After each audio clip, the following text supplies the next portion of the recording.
Hi there.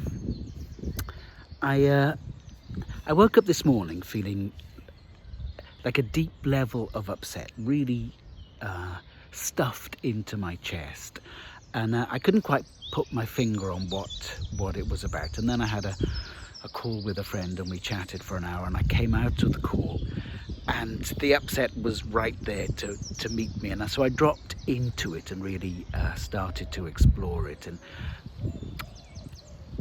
I realised there was a part of me that was right up on the surface that is very upset and frightened of the rate of change, both external on the planet and the rate of change in my inner landscape. And it's a very controlling part of me, a part that wants things to stay the same.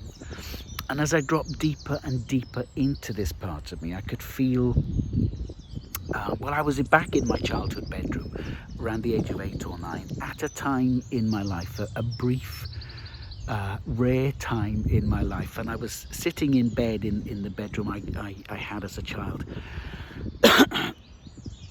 And there was peace in the household. I think it was a period of time when my father was away from home, and there was relative peace and harmony. And I was clinging to that as a child because it felt really precious. But I was also not able to fully experience it or enjoy it because I knew it wouldn't last.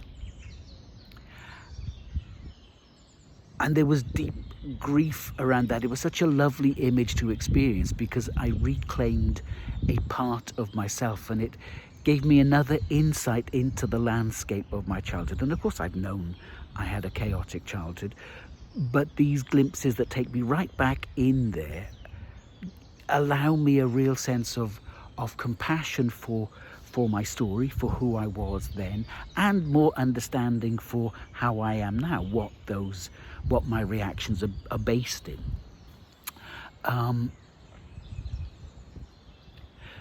So often I have the feeling, well, can't I just push through all these things? Why aren't I more completely in alignment, fully on board? And of course we did incarnate for this shift. And we are, for the most part, aiming in the right direction. Rah, rah, rah, go the shift. But most of us will have parts that aren't fully on board with the shift, that are highly anxious, that are reluctant and resistant.